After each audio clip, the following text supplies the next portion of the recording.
ಅತ್ಯಂತ ಜರ್ಮನಿಯಿಂದ ಮತ್ತು ಉತ್ತರ ಭಾರತದ ಹರ್ಷವರ್ಧನ ಸೋಲಿಸಿದ ಇಮ್ಮಡಿ ಪುಲಿಕೇಶಿ ಅಂತ ಬರ್ತಾನೆ. ಈಗ ಸದ್ಯದ ಮಟ್ಟಿಗೆ ಚಾಲುಕ್ಯ ಉತ್ಸವ ಬಂದೈತಿ. ಆ ಚಾಲುಕ್ಯ ಉತ್ಸವದೊಳಗೆ ಕನ್ನಡ ಸಂಸ್ಕೃತಿ, ಕನ್ನಡ ನಾಡಿನ ಬಗ್ಗೆ ಬಹಳಷ್ಟು ಏನಪ್ಪಾ ಅಂತಂದ್ರೆ ಕೊಡುಗೆಯನ್ನು ಕೊಟ್ಟಿರ್ತಕ್ಕಂಥದ್ದು ಅಂತ ನೋಡ್ತೀವಿ. ಆ ಐತಿಹಾಸಿಕದ ಹಿನ್ನೆಲೆಯನ್ನ ಈ ಒಂದು ಕಲಾಭವನದೊಳಗೆ ನಿರ್ಮಿಸಿದ್ದು ಮತ್ತು ನಮ್ಮ ಪರಂಪರೆಯನ್ನು ಉಳಿಸಿಕೊಂಡು ಹೋಗ್ತಕ್ಕಂಥದ್ದು ಒಂದು ಐತಿಹಾಸಿಕದ ಒಂದು ಸಂಗತಿ ಅಂತ ಹೇಳಕ್ಕೆ ಇಷ್ಟಪಡ್ತೀನಿ. ಬದಾಮಿ ಚಾಲುಕ್ಯರು ವಂಶಾವಳಿಗಳು ಅಂತ ಕರಿತಾ ಹೋಗ್ತೀವಿ. ಅಂದ್ರೆ ಬದಾಮಿ ಚಾಲುಕ್ಯ ಸ್ಥಾಪಕ ಜಯಸಿಂಹ ಅಂತ ಕರಿತೀವಿ. ಅದಾದ ನಂತರ ರಣರಾಗ ಅಂತ ಬರ್ತಾನ. ಅದಾದ ನಂತರ ಒಂದನೇ ಪುಲಿಕೇಶಿ ಅಂತ ಬರ್ತಾನ. ಅದಾದ ನಂತರ ಪುಂಗವರ್ಮ ಅಂತ ಬರ್ತಾನ. ಅವನ ಮಗನಾಗಿರ್ತಕ್ಕಂಥ ಕೀರ್ತಿವರ್ಮ ಬರ್ತಾನ. ಅವನ ಮಗನಾಗಿರ್ತಕ್ಕಂಥ ಮಂಗಲೇಶ್ ಬರ್ತಾನ. ಅದಾದ ನಂತರ ಎರಡನೇ ಪುಲಿಕೇಶಿ ಕುಬ್ಜ ವಿಷ್ಣುವರ್ಧನ, ದಾರಾ ಶ್ರೇಯ ಜಯಸಿಂಹ ಅಂತ ಬರ್ತಾರ. ಹೀಗೆ ಅನೇಕ ಹಲವಾರು 36 ವಂಶಸ್ಥರು ಕೂಡ ಈ ಬದಾಮಿ ಚಾಲುಕ್ಯವನ್ನ ಆಳ್ವಿಕೆ ಮಾಡ್ತಕ್ಕಂಥ ಒಂದು ಐತಿಹಾಸಿಕದ ಹಿನ್ನೆಲೆ ಐತಿ.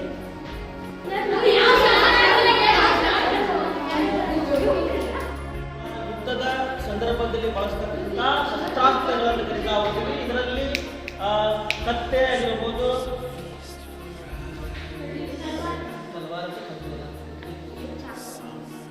ಕತ್ತೆ, ಬರ್ಚಿ ಆಗಿರಬಹುದು, ಮತ್ತು ಕಿರುಕತ್ತೆ ಆಗಿರಬಹುದು, ಹೀಗೆ ಅನೇಕ ಆಯುಧಗಳನ್ನು ಬಳಸಿಕೊಂಡು ತಮ್ಮ ಯುದ್ಧನ ಗೆಲ್ಲಲಿಕ್ಕೆ ಇಂತಹ ಆಯುಧಗಳನ್ನ ಬಳಸ್ತಾ ಇದ್ದಾರೆ. ಪೂರ್ವಜರು ಮನುಷ್ಯ ಮಂಗನಿಂದ ಮಾನವನಾದದ್ದು ಹೀಗೆ ಅಂತ ಕರೀತಾ ಹೋಗ್ತೀವಿ. ಮೊದಲು ನಮ್ಮ ಪೂರ್ವಜರು ಏನಪ್ಪಾ ಅಂತಂದ್ರೆ ಹಳೆಯ ಶಿಲಾಯುಗ ತೆಗೆದುಕೊಂಡಾಗ ಹಳೆಯ ಶಿಲಾಯುಗ, ನವಶಿಲಾಯುಗ ಅಂತ ಬರ್ತೈತಿ. ಆ ನವಶಿಲಾಯುಗದೊಳಗ ಮಂಗನಿಂದ ಮಾನವನಾದದ್ದು ಅಂತ ಕರಿತಾ ಹೋಗ್ತೀವಿ. ಹಳೆಯ ಶಿಲಾಯುಗ ಸೂಕ್ಷ್ಮ ಶಿಲಾಯುಗ ಅಂತ ಕರಿತಾ ಹೋಗ್ತೀವಿ. ಸೂಕ್ಷ್ಮ ಶಿಲಾಯುಗದಲ್ಲಿ ಅನೇಕ ಸಣ್ಣ ಸೂಕ್ಷ್ಮ ಕೆತ್ತನೆಗಳನ್ನು ಮಾಡ್ತಾ ಇದ್ರು ಮತ್ತು ಸೂಕ್ಷ್ಮ ಆಯುಧಗಳನ್ನು ಕೂಡ ಅವ್ರು ಬಳಸ್ತಾ ಇದ್ರು. ಮತ್ತೆ ಮಡಿಕೆ ಚೂರುಗಳು ಹಳೆ ಶಿಲಾಯುಗದೊಳಗ ಬಳಸ್ತಕ್ಕಂಥ ಮಡಿಕೆ ಚೂರುಗಳಾಗಿರಬಹುದು, ಕಾರ್ಖಾನೆ ಮಣಿಗಳಾಗಿರಬಹುದು, ಮಣ್ಣಿನ ಗುಂಡಗಳಾಗಿರ್ಬೋದು, ಕಲ್ಲಿನ ಆಯುಧಗಳಾಗಿರ್ಬೋದು, ಮಡಿಕೆ ಚೂರುಗಳಾಗಿರ್ಬೋದು, ಹೀಗೆ ಅನೇಕ ಒಂದು ಆಯುಧಗಳನ್ನ ಸೂಕ್ಷ್ಮ ಕೆತ್ತನೆಗಳನ್ನ ಹಳೆಯ ಶಿಲಾಯುಗದೊಳಗ ಬಳಸ್ತಾ ಇದ್ರು. ನಮ್ಮ ಪೂರ್ವಜರು ತಮ್ಮ ಮನರಂಜನೆಗಾಗಿ ಕೋಲಾಟ, ಡೊಳ್ಳು ಕುಣಿತ, ಕಂಸಾಳೆ, ಕಂಸಾಳೆ, ಕೋಲಾಟ ಹೀಗೆ ಅನೇಕ ರಸಮಂಜನೆ ಕಾರ್ಯಕ್ರಮಗಳನ್ನ ಮತ್ತು ಮನರಂಜನೆಗಾಗಿ ಇಂತಹ ಒಂದು ನೃತ್ಯಗಳಲ್ಲಿ ತೊಡಗುತ್ತಿದ್ರು. ವಿಜಯನಗರ ಸಾಮ್ರಾಜ್ಯ 1336ರಲ್ಲಿ ಸ್ಥಾಪನೆಯಾಗಿರ್ತಕ್ಕಂಥ ಕರಿತಾ ಹೋಗ್ತೀವಿ.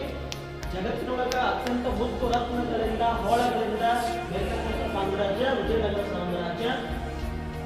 ಇಲ್ಲಿ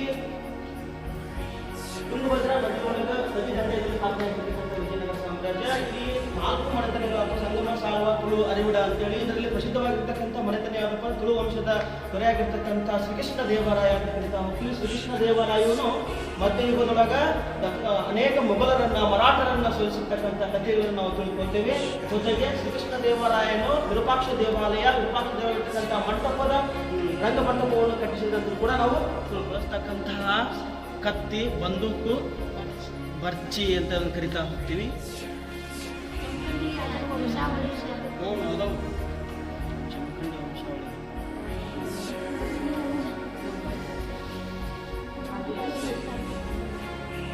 ಆದಿಲ್ ಶಾಹಿಗಳು ಅರಸರ ವಂಶಾವಳಿಗಳು ಅಂತ ಕರಿತಾ ಹೋಗ್ತೀವಿ. ಬಿಜಾಪುರ ಆದಿಲ್ ಶಾಹಿ ಮನೆತನದ ಸ್ಥಾಪಕ ಯೂಸಫ್ ಆದಿಲ್ ಖಾನ್ ಅಂತ ಕರಿತಾ ಹೋಗ್ತೀವಿ.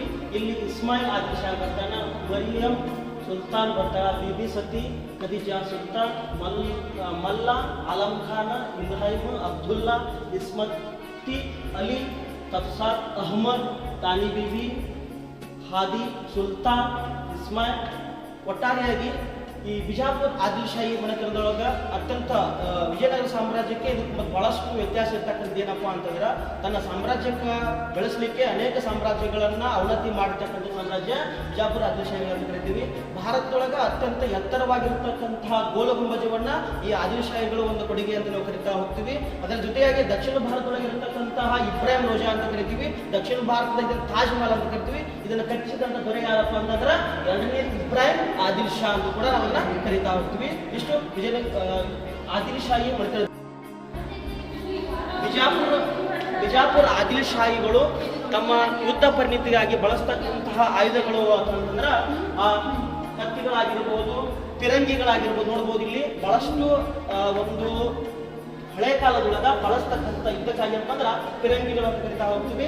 ಬಿಜಾಪುರ ಆದಿಲಶಾಹಿಗಳಲ್ಲಿ ಅತಿ ಹೆಚ್ಚು ಬಳಸ್ತಕ್ಕಂಥ ಯಾವುದಪ್ಪ ಅಂದ್ರೆ ಫಿರಂಗಿಗಳು ಅಂತ ಕರಿತೀವಿ. ಅದರ ಜೊತೆಗೆ ಬರ್ಚಿ, ಕುಡುಗೋಲು, ಹೀಗೆ ಮದ್ದು ಗುಂಡಗಳು, ಅನೇಕ ರೀತಿಯ ಆಯುಧಗಳನ್ನು ಬಳಸಿಕೊಂಡು ರಕ್ಕಸ್ತಂಗಡಿಗೆ ಎಂಬ ಒಂದು ಯುದ್ಧವನ್ನು ಕೂಡ ಇಲ್ಲಿ 1656 ಮಾಡ್ತಾ ನೋಡ್ತಾ ಹೋಗ್ತೀವಿ. ಈ ರಕ್ಕಸ್ತಂಗಡಿಗೆಯ ನಂತರ ಏನಾಗುತ್ತಪ್ಪ ಬಿಜಾಪುರ ಒಂದು ಆದಿಲಶಾಹಿ ಮನೆತನವು ಏನಾಗುತ್ತೆ ಅಂದ್ರೆ ಅವನತಿ ಹೊಂದುತ್ತೆ ಅಂತ ಕರಿತಾ ಹೋಗ್ತೀವಿ. ಇಲ್ಲೇ ಮಗಳ ಹಾಕಿರೋ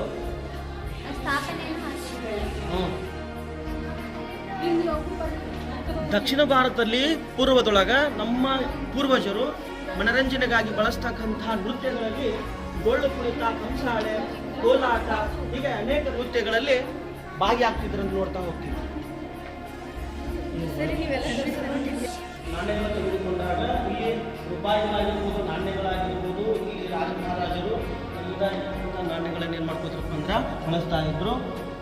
ಸಮುದ್ರಗುಪ್ತನ ತೆಗೆದುಕೊಂಡಾಗ 9 ಪ್ರಕಾರದ ನಾಣ್ಯಗಳನ್ನು ಹೊರಡಿಸಿದನು. ನಾಣ್ಯಗಳನ್ನು ಹೊರಡಿಸುವಂತ ಉದ್ದೇಶ ಏನಪ್ಪಾ ಅಂತಂದ್ರೆ ತಮ್ಮ ಸಾಮ್ರಾಜ್ಯವನ್ನು ವಿಸ್ತರಿಸಿಕೊಂಡು ಯುದ್ಧ ಭೂಮಿಗಾಗಿ ಜೊತೆಗೆ ನಾನು ಈ ಒಂದು ಐತಿಹಾಸಿಕ ಸ್ಥಳದೊಳಗೆ ನಾನು ಆಳ್ವಿಕೆ ಮಾಡಿದ್ದೆ ಅನ್ನೋ ಉದ್ದೇಶ ಸಲುವಾಗಿ, ಜೊತೆಗೆ ನಾನು ಯುದ್ಧ ಗೆದ್ದಿನ ಅನ್ನೋ ಉದ್ದೇಶ ಸಲುವಾಗಿ ನಾಣ್ಯಗಳ ಮೇಲೆ ತಮ್ಮ ಮುದ್ರೆಗಳನ್ನ ಹಾಕ್ತಾ ಇದ್ರು. ಅದರೊಳಗೆ ನಮ್ಮ ಭಾರತದ ನೆಮ್ಮದಿಯನ್ನು ಕಲಿಸಿಕೊಂಡಿರ್ತಕ್ಕಂಥ ಸಮುದ್ರಗುಪ್ತ ಅಂತ ಕರಿತಾ ಹೋಗ್ತೀವಿ. ಸಮುದ್ರಗುಪ್ತನು 9 ಪ್ರಕಾರದ ನಾಣ್ಯಗಳನ್ನು ಬಳಸಿದ್ದನ್ನು ಒಂದು ಕರಿತೀವಿ.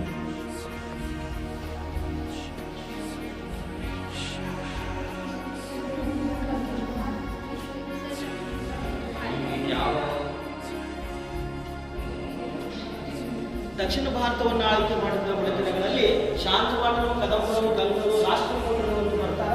ರಾಷ್ಟ್ರಕೂಟರ ಮನೆತನದ ದಂಜಿ ದುರ್ಗ ಅಂತ ಕರಿತಾ ಹೋಗ್ತೀವಿ.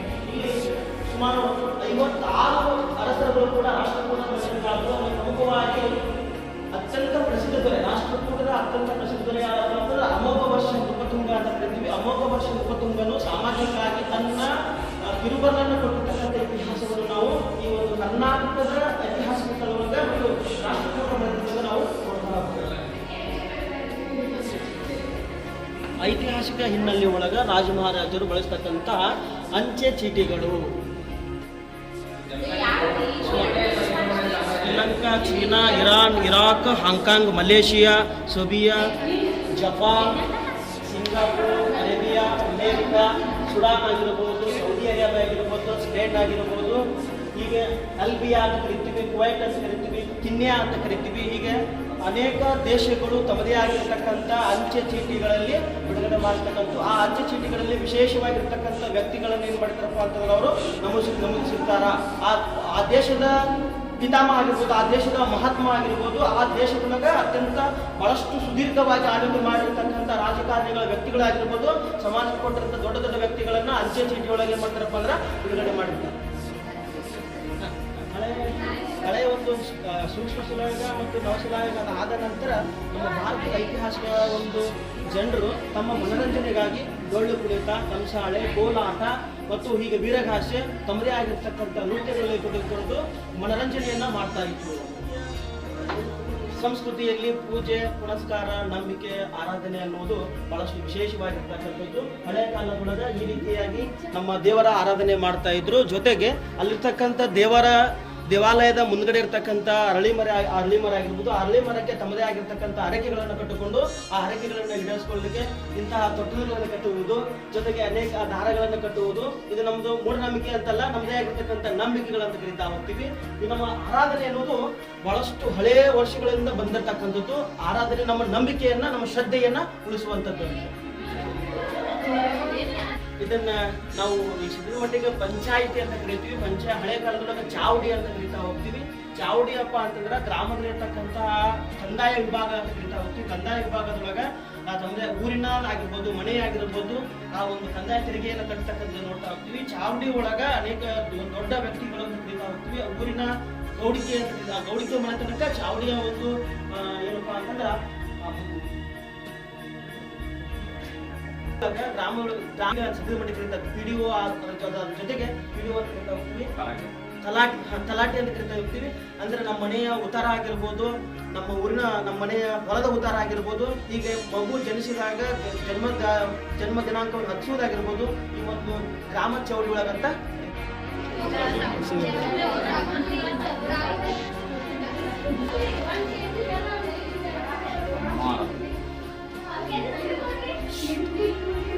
ಹಳೆ ಕಾಲದೊಳಗ ನಮ್ಮಲ್ಲಿ ಬಳಸ್ತಕ್ಕಂತಹ ವೃತ್ತಿಗಳಂತ ಕರಿತಾ ಹೋಗ್ತೀವಿ, ಕುಲ ಕಸುಬುಗಳಂತ ಕರಿತಾ ಹೋಗ್ತೀವಿ. ಕಮ್ಮಾರ ಆಗಿರ್ಬೋದು, ಕುಮಾರ ಆಗಿರ್ಬೋದು, ಚಮ್ಮಾರ ಆಗಿರ್ಬೋದು, ತಮ್ಮದೇ ಆಗಿರ್ತಕ್ಕಂಥ ವೃತ್ತಿ ಪರಂಪರೆಯನ್ನ ನಾವೇನು ಮಾಡ್ತೀವಿ ಈ ಒಂದು ಐತಿಹಾಸಿಕ ಸ್ಥಳದೊಳಗ ನೋಡಬಹುದು. ಕಮ್ಮಾರ ಕುಲುಮೆಯನ್ನು ಮಾಡ್ತಕ್ಕಂಥದ್ದು, ಕುಂಬಾರ ಗಡಿಗೆಯನ್ನು ಮಾಡ್ತಕ್ಕಂಥದ್ದು, ಅಕ್ಕ ಸಾಲಿಗ ಪತ್ತಾರ ಅಂತ ಕರಿತೀವಿ, ಬಂಗಾರದ ಅಂಗಡಿ ಅಂತ ಕರಿತಾ ಹೋಗ್ತೀವಿ. ಪತ್ತಾರ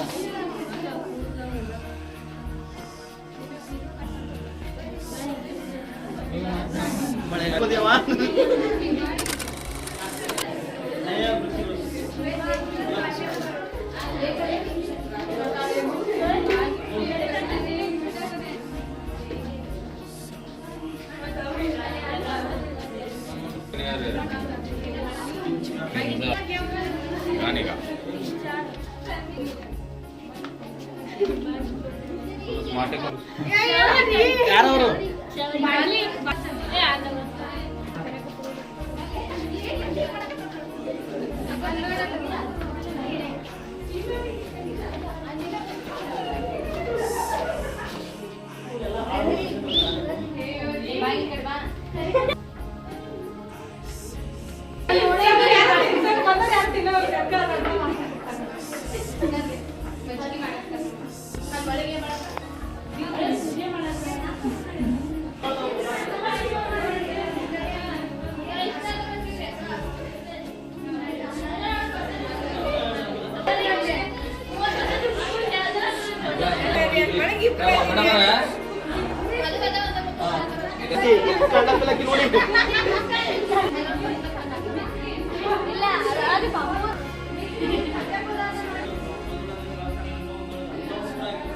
ಹಳೆ ಕಾಲದಾಗ ಹಿಂಗ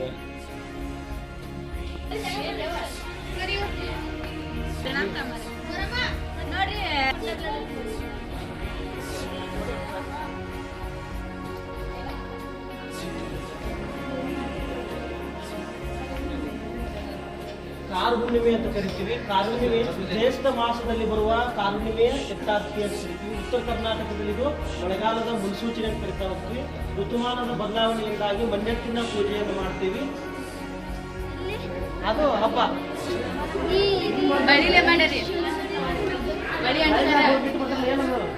ಮಾಡಿ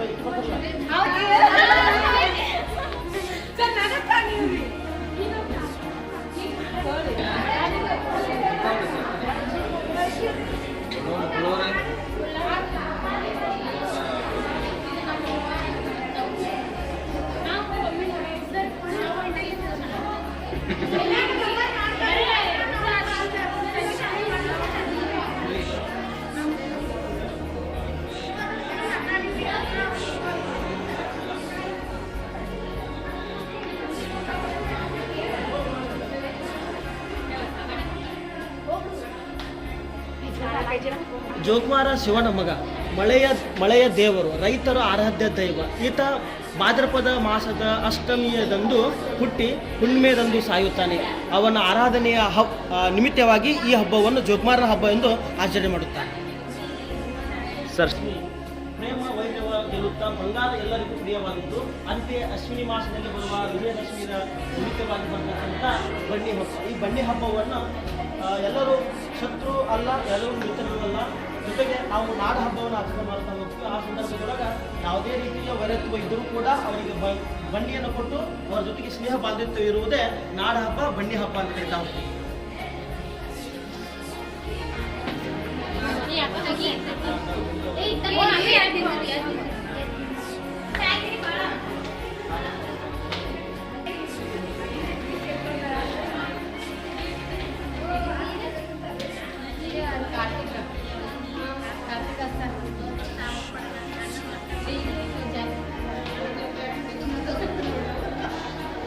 ಸರ ಆ ಸುತ್ತ ವಿನಾಶಕ್ಕೆ ಷಡ್ಗುಣಗಳೇ ಕಾರಣ. ನಮ್ಮ ವಿನಾಶಕ್ಕೆ ಷಡ್ಗುಣಗಳೇ ಕಾರಣ ಎಂಬಂತೆ ಕಾಮ ಕಾಮನೆ ಸುಡಬೇಕು, ಕಾಮ ಕಾಮನೆಯನ್ನು ಸುಡಬೇಕು. ನಾಶಕ ಶಕ್ತಿ ವಿನಾಶಕ್ಕೆ ಷಡ್ಗುಣಗಳೇ ಕಾರಣ ಎಂಬಂತೆ ಮಾನವನಲ್ಲಿ ಏನಪ್ಪ ಅಂದ್ರೆ ಷಡ್ಗುಣಗಳಿರ್ತವೆ. ಅವುಗಳನ್ನು ನಾವೇನು ಮಾಡಬೇಕಪ್ಪ? ಸುಡಬೇಕು. ಕಾಮ ಕಾಮನೆ ಸುಡಬೇಕು. ಕಾಮನ ಆಟವನ್ನು ಆಡುವುದರ ಮೂಲಕ ನಾವೇನಪ್ಪ ಅಂದ್ರೆ ಹೋಳಿ ಹಬ್ಬವನ್ನು ಆಚರಣೆ ಮಾಡ್ತಾ ಹೋಗ್ತೀವಿ. ತಿಂಗಳಿನೊಳಗೆ ಎಲ್ಲರಿಗೂ ಬಣ್ಣ ಎರಚುವುದರ ಮೂಲಕ ಹೋಳಿ ಹುಣ್ಣಿ ಹಬ್ಬವನ್ನು ಆಚರಣೆ ಮಾಡುತ್ತೇವೆ.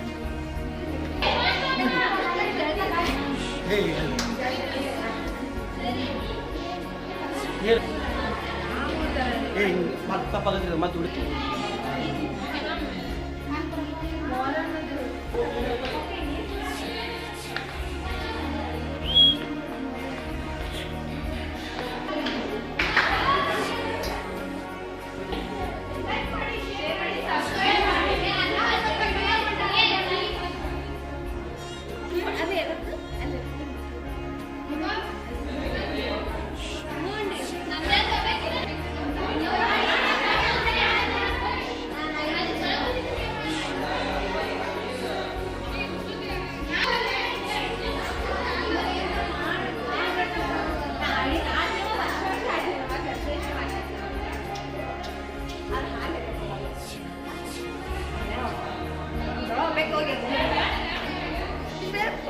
ಕೋಳಿ ಮನಿ ಏನ್ರಿ? ಇಲ್ಲ ನಿನ್ ಮನಿ ಇಕ್ಕಿನ ಮನಿ ಅಂತ ನೋಡ್ರಿ.